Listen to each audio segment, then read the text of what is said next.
Online for Authors. I'm chatting with Rick Glaze, author of 8 Pieces of 8. Welcome, Rick.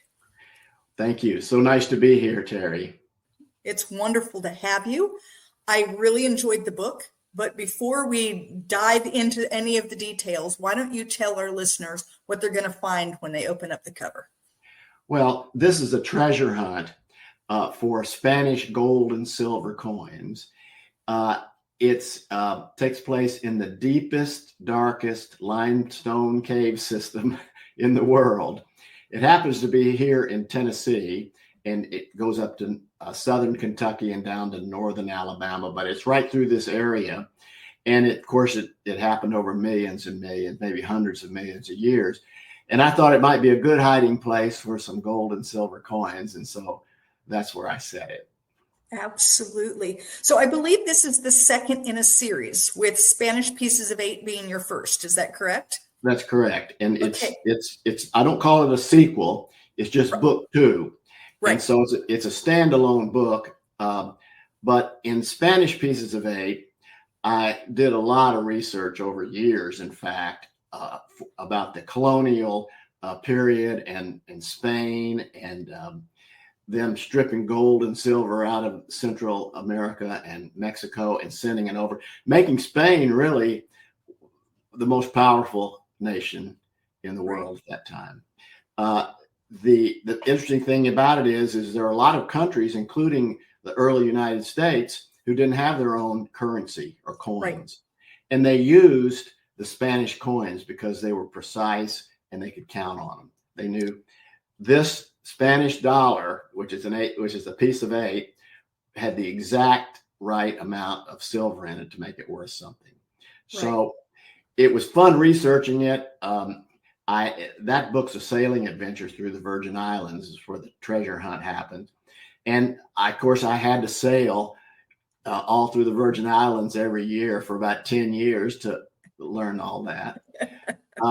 And so I'll tell you an interesting story. When I got the cover design back, this was my second novel, but I was still kind of new at it. I got the cover design back and it said up at the top, Book 1, Pieces of 8 series. And I thought, well, I don't know why he did that. I don't have that. And so I sent it around to a few author friends of mine, and a couple of them came back and said, I really like that where it says Book 1. And I thought, does that mean I have to write another one? So, that's funny, because that was one of my questions, was whether or not you intended to write a series when you wrote Spanish Pieces of 8. So the answer was no. That wasn't on your mind when you finished up with that first book. You're exactly right. I did not have it on my mind. And what triggered me is that book cover, the designer. But I started thinking about it, and I thought, I spent a lot of time learning about the colonial coins, right, and where they came from and where they were buried in the sand. And I think I've got another book just in the works for this. So I was living in California when I wrote the first book, but I moved back to my home area of Nashville, Tennessee, and I started thinking, I want to bring this home a little bit. Although the main character in Spanish Pieces of 8 was a Tennessee boy who happened to go to California, not unlike right. me. But I wanted to bring it back in this area. And so I started delving into storylines and so forth. And, I'm kind of a headlight writer. I write about as far as I can see in the headlight, and then I have to go up there and see what's next. I started this out, and I probably had 50 pages, and I thought, now, weren't there some limestone caves around this area when I was a kid? Didn't we crawl around and get muddy and goofy and everything? So I started looking into it, and lo and behold, the limestone cave system is the biggest, most contiguous cave system in the world. And it's huge. And of course, there's a lot of cave entrances here and in Kentucky and stuff that you can go, and they're touristy, and you can visit them, and they're great. But I started going in the direction of the caves. Right. And going to some of the caves and getting an idea for it. And then one day, probably about a little more than 50 pages, I was sitting up near a lake house I go to, and I got the conclusion. I thought, okay, now here's the conclusion. So I still wrote headlights, just as far as I could see the headlights, but I knew but you kind of knew where you were headed, right? Yeah, right. I knew where the end was. I love that you call that a headlight writer. I've never heard that before. I've always called it a pantser, which is what I am. I just kind of write and figure things out as I go. And like you, sometimes I have a conclusion in mind. Sometimes I don't. And I kind of wander around for a while until I find it. Sometimes I just have a character. Sometimes I have one scene, and that's kind of what I'm writing from. So I like that. Years ago, I heard a radio interview from the playwright Neil Simon, and he wrote, you probably know more than I do about it. He wrote a lot of things that became TV series and stuff. And The Odd Couple, I think he wrote. But anyway, he said, I never have a plan. He said, I get a blank piece of paper and a pencil and I start, and I never look back. Now, and this guy is fabulously successful at story writing. I'll say that I picked up an autobiography of James Patterson, who is one of the biggest booksellers in the world as an author. He does extensive plotting, and he'll do 100 pages of plotting, and then he gets it really set, and that's the way he does it. And I remember years ago reading Kurt Vonnegut, and he said, Kurt, whether it's true or not, he said Kurt Vonnegut, he'd write one page a day, and he never looked back. He never edited. Wow. Now, so there are different ways to do it. Well, absolutely. And I think that's the thing I've learned as an author myself is at first, because I'm a pantser and there are so many people that talk about plotting, that I felt like, well, I was obviously doing it wrong. But I think what you have to do is figure out what is it that works for you. And do you, I just do a lot of editing later. I mean, I kind of write and get it out of my system. And then I sit down and say, okay, what do I have here? And how can I make this work? Yeah. So I think a lot of people think that way. And I do. I think the biggest challenge is get a cohesive story from start to finish. And it works. And the characters fit and all those things. And a few details along the way you can edit and fix. Right. Absolutely. I've developed, by the way, a technique that I write for the day, and then the first thing the next morning, I read over what I wrote yesterday, and there's quite a bit of fixing up right then. Oh, okay. I know what you can go, he did this, he did this, he did, well, every sentence you can go, okay, but I moved it along right. to the place that I wanted it to go. Right. So that's the fun part of it. Right. Absolutely. I was intrigued that this was mostly set in Nashville, because usually when you think of a treasure hunt, especially if you're talking about Spanish coins or anything that you would consider to be like a pirate treasure or something, you expect to find it on the coast. Yes. And often on the coast of North Carolina or Georgia or Florida, or, down in these places where there were a lot of islands and a lot of places for the ships to come in and hide, and where hurricanes, took ships out, all of these kinds of things. And then I'm thinking, boy, in the caves of Tennessee, that's unusual. And then to find out that's where you're from, it was like, well, of course he took it to some place that he knew, which I thought was really cool. Well, thank you. Thank you. Yeah. Well, I'll say this, that you're right. I thought about this. How are you going to put Spanish gold and silver that was dug up from the ocean floor in a cave in Tennessee? Right. Well, I put in the plot. During the pandemic, we'd gone down to Florida around Palm Beach and so forth, and we found the Henry Flagler Museum. Yeah. And Flagler was a business partner in U.S. Steel Corporation back in the day, in the Rockefellers.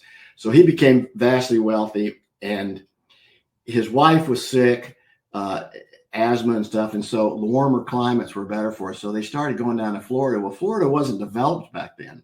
You could hardly get down to the end of Florida. I mean, forget Key West. And so he got interested, and he's an entrepreneur, and he built railroads down. And of course, he built hotels at the end of the railroads, and it was a business for him. But I was intrigued by that whole story, and there's some intrigue in his life and so forth. But after he died, they eventually turned it into a hotel, and they built another piece of the hotel near it, next to it. And then after a certain number of years, 10 or 15, the one of the heirs of his fortune bought it back and turned it into a museum. So it would be reasonable to think that at Palm Beach, there could have been some gold and silver from those ships that wrecked. In fact, the history says that, if you were in the cleanup crew and you picked up one silver piece of 8 and put it in your pocket, they'd hang you for it. And so it was very difficult to steal from them, but there's a lot of influence peddling and so forth there. And so it's also reasonable to know that there's a lot of metal that came out of that, and the governor and the whatever, or the general would negotiate for that, and they'd get a couple of boxes of it, but they'd have to hide it because it was very dangerous and illegal. So anyway, we start off in Florida, and somehow that chest of gold and silver coins moves up through the cave system, and ends up in Tennessee. So it is an unusual place, and in the book they know that it's an unusual place. That the characters know it's an unusual place for this kind of thing, but it's still there. And as you recall from the book, there's a magic map that leads them to it. And that's the intrigue of the story. There is intrigue. And I loved the intrigue, but what I really loved as well is you have some great characters. So not only is it an intriguing story, which I enjoy a good intrigue, but I really love well-developed characters, and you had some good ones. We have Bev, she's a Wall Street banker. We've got her brother, who's just an eccentric crazy. We've got her boyfriend, who is both a singer-songwriter and a lawyer. We've got the greedy cousin. We've got the psychic mom. So I'm just curious, where did you get the inspiration for these characters, what they did and how they played in this story? Oh, about 60 years of living. Yeah. Yeah, I tell people all the time, you better be careful or you'll end up in a book. So. Yeah, I know it. The character Bev Dahl, who's the main character in the book, and I had to laugh. Somebody said, how did you write a main character as a 23-year-old college graduate, a girl, female? And I said, well, I thought, I know. I don't know that, there's so many things about women that I don't understand. I don't know how I could write that character. Then I thought, well, there's so many things about men that I don't understand. Too. And you write men characters, right? Yeah. So anyway, I wrote Bev, and she's 23, and am aware now that the things I threw at Bev to solve, including magic and a cousin, the one to kill her, and a crazy brother, all those things, it's at the top end for a 23-year-old. It's almost like she's 43. She's 23 going on 43, but she makes her way through it, but it's a grow up thing for her. And she learns a lot about herself and who she wants to be during this story. Now I'll mention this, that she is the lead character in the first book, Spanish Pieces of Hate. Bev is his granddaughter. And so the family has a history of this treasure hunting. And so that's where she came from. And that's kind of gave me a little bit of impetus to move it into book 2. And then, early on when I was looking in the headlights, I said, I'm going to need a character that that breaks up the what am I saying? Breaks up the tension and is a little comic relief. Right. And so, and thus came her brother. That came her brother. And so I was thinking about it and I thought, what could he be? And I was actually in San Diego one day and I was in a bookstore and I just saw, it was a small used bookstore. And so they had various, paraphernalia around. Right. And stuff. And there was a picture of a conquistador. And I took my phone out and I took a picture of that picture. And I said, that's what I want Branson to be, that guy. And so I put him up on my bulletin board. And every time I was writing Branson, I was looking up, typing, looking up at Branson. It's going, okay, that's the way that helmet works. And that's the way that. Right. And I just took Branson, you put yourself in the head of an eccentric guy. And I will tell you that my former life in California, we were associated with one of the big foundations out there. And there was a son who was a little eccentric. And I kept thinking of him a little bit. Right. Well, I think that's what we do is we either put ourselves in, I'm in a lot of my books where there's pieces and parts of me in different characters, but also there's pieces and parts of other people that I know, that I've seen, that I've dealt with, that, and you think, well, okay, well, how would they act? Well, I know how this one that I knew acted. And so I can now do that for the character that I'm creating. Yeah. And, as far as making notes on this, so I wrote a little profile. Sometimes it's a paragraph, sometimes it's a couple of pages of each character as I think about him. Okay, how's he going to be? And I had some things about this character would be really eccentric, but he'd be really, really smart, and he would solve all this. Well, that never happened. He helped, but he was more of a little brother to Bev. And, and there's that relationship there. So he became the little brother instead of the treasure hunt genius, but he did help out with it. Right. Who was your favorite character to write? Well, maybe Branson, the conquistador. Yeah. Really. Although I like Matthias, who's the evil cousin. Yeah. He becomes obsessed, like the guy with the Lord of the Rings. When he put the ring on, he becomes obsessed. He can't think of anything else. And that's what this map did to people. It did it to the first character, Walter, who had it. He gave it to Matthias, and Bev was getting this thing because it was haunted, basically. And so Matthias was a fun character. Yeah, he was. He toward the end, he got a little scary to me. I was thinking, like, what's he gonna? I was afraid he was gonna hurt them.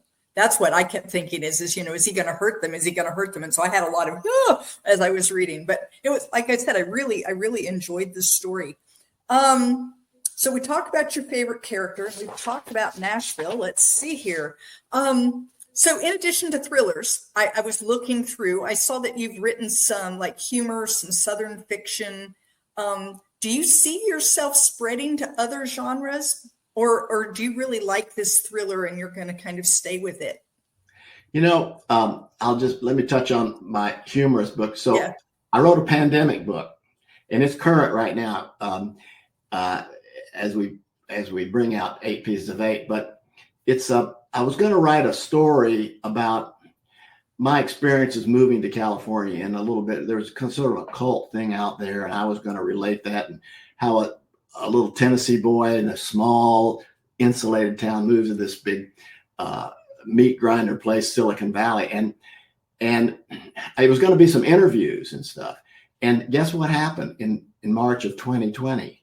Oh yeah. That thing called COVID, right? The pandemic. And so I had interviews lined up for like March 5th. I was flying out and I thought, well, I'll wait a couple of weeks till this blows over. Well, years later, nobody wanted to interview you. So that book wasn't going to work, but I had already kind of started it. And my wife said, why don't you let the dog tell the story? And I said, you can't make a dog tell a story. I woke up the next morning and thought, I'm going to let the dog tell that story. So it's Ralph and Murray, and it's 2 10-year-old boys growing up in a small Southern town. which the real one happens to be not far from here where I grew up. And it's told by the dog. Ralph is a dog, and he follows the boys around all on their bicycles all over 1959 and does different things. And he comes back, and Murray is always sitting on the fence. And he tells Murray all about it. And of course, Murray's a smart aleck, right? And he's going to come in and talk about things. They do things like they find out why pencils have erasers, and they find out through an Everglade thing adventure who eats alligators for lunch. And one day Ralph comes out and Murray is doing the twist with Chubby Checker on the fence, and he teaches Ralph to do the twist. So it's really silly. I had a ball writing it. It's a novella. It's short, but people have really loved it. But yeah, I love to write the humor, but I really like the longer novels. You do like the longer. So do you think that you might consider writing a full length humor, or maybe moving into like a full Southern fiction, or do you think you're going to stick with more of the thriller adventure book? Well, it's a good question. And there's a friend of mine who writes murder mysteries. Yeah. And in fact, I'm reading one now of his. And in the first few pages, some guy gets killed and his throat is slit and his head is barely hanging on to his body. I mean, it's gruesome. And then they spend the rest of the book solving the murder. And I think it's intriguing, and I want to find out what happened. But I looked at my situation, and I thought, I don't know anything about murders, and I haven't murdered anybody yet. Although notice he says yet. There's one or two on the list, but so what I want to do is I want to write books about people like you and people like me in places that you and I would go. Right. And that's you'd go down in these caves. I mean, if it's had some lights in it, and you'd take a sailing trip, and you'd go down a river, rafting and kayaking and stuff like that. But it's just what happens to regular people, and that's kind of the way I'm approaching this. So who knows what will happen in the future? But I have started a new book. I think it's going to be really more in the Southern realm. It's going to take place in a courthouse. Mm-hmm.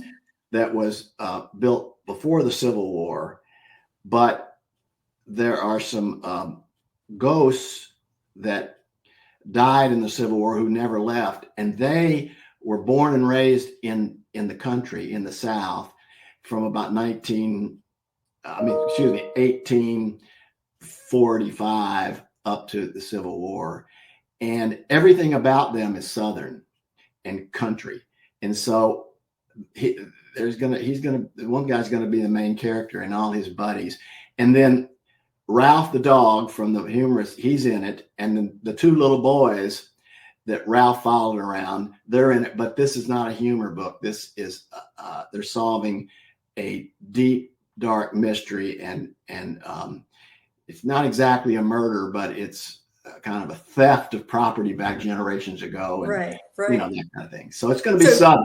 I think this is Southern, but still with the intrigue. Oh yeah. Well, I want to make it a page turner. If you're reading it, I want you to want to turn the next page. Absolutely. So what is your writing process like? Do you write every single day? Do you write in the morning? Do you have a certain place? Do you have to have, certain music on? Tell us a little bit about what that looks like. I have an office, and when I'm writing, I try to really write in the mornings. And if I can get 2 to 3 hours in the morning, then I'm pretty happy with that. I rarely go back in the afternoon. I wake up the next morning, and as I said before, I read what I wrote and kind of clean it up, and then I try to write another couple thousand words. So although I like to have classical music in the background, I think typically I don't do it when I'm writing. Yeah. So that's it. Do you ever write outside of your office? Like, do you ever try to go to a coffee shop or to a library or whatever, or do you pretty much stick to your office? No, I never go to a coffee shop or a library. No. And my daughter writes YA novels. She's quite successful, Amanda Glaze. She gets an easy chair and gets a laptop with her kitty, and she curls up in that chair and writes it on a laptop. But I have to have a keyboard spread out and notes and everything like that. Yeah, so I like to be where there's noise, but noise that isn't about me. So I have trouble if the noise means that I need to be paying attention because someone is going to need me. But if it's like in a coffee shop where no one needs me, that noise actually helps me really focus, because I learned to like train out that noise, and then I focus really deeply. I have to be careful what music I put on, because I find myself singing instead of actually writing. And so it has to be something with no words, and usually something I don't know well. Like, I absolutely love jazz music, instrumental jazz. But because I don't really know it well, I can listen and it's just there in the background. And so that kind of works for me. Same with classical music, that kind of thing. Well, you put on Crosby, Stills and Nash, you're going to be singing. Going to sing, yeah. I'm not going to be doing what I'm supposed to be doing. Absolutely. So do you write every day? When I say when I'm writing, because I'm launching 8 pieces of 8, and there's a lot of balls in the air. But when I'm writing, I try to write every day, or at least 5 days a week. And, it's I don't have strict deadlines at the moment. And so I can do 5 days, and then it's time to a couple of days to just knock around the yard or play some sport. And it helps me clear out the noise of the stories. So that's what absolutely. I like to write in big chunks of time. So I might not write for several days, and then I'll sit down and I'll write for several hours. Okay. And then I get that big chunk out, and then I like to let it sit for a while, and I go back and look at it and see, okay, where is it leading me now? So I think we all do have a different process, like, what really works for us. So yeah, that sounds good. All right. So, hey guys, if you want to keep this book discussion going, head on over to Novels and Latte Book Club on Facebook, and there you're going to have a chance to win a digital copy of 8 Pieces of 8. So Rick, if someone wanted to get in contact with you, talk with you about your writing or your books, how do they do that? Well, one, they can go on my website, which is rickglaze.com. It's GLAZE, www.rickglaze.com. I'm happy for people to reach out. They can, we can put the email in. They can go do Rick's books at rickglaze.com. I'll be happy to talk with you. I love it actually when readers send in something and tell me a little bit about it and what they liked. And people will talk about their favorite character. And I love it when they have a character they hate, because that really brings it in. But I don't get that much. It's really what they like. So I'm happy to have people do that. In addition, if you go on my website, you can join my author mailing list. It's it's more of a writers club, a readers club, and you can get that through my website. I'd love to have you on that. Fantastic. So guys, all of those links will be in the show notes. So head right on over, sign up for Rick's book club, or what did you call it? Your Readers Club. Readers Club. So, head on over to his Readers Club.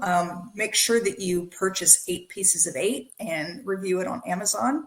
And Rick, thank you so much for being with me today. I really enjoyed our conversation. Well, Terry, it was my pleasure, and I enjoyed talking about it all, and really nice to be with you. Thank you for listening to Online for Authors, where I, Terry M. Brown, author of character-driven fiction and host of the podcast, introduce readers to characters they'd love to invite to lunch. Tune in next Tuesday for another podcast episode.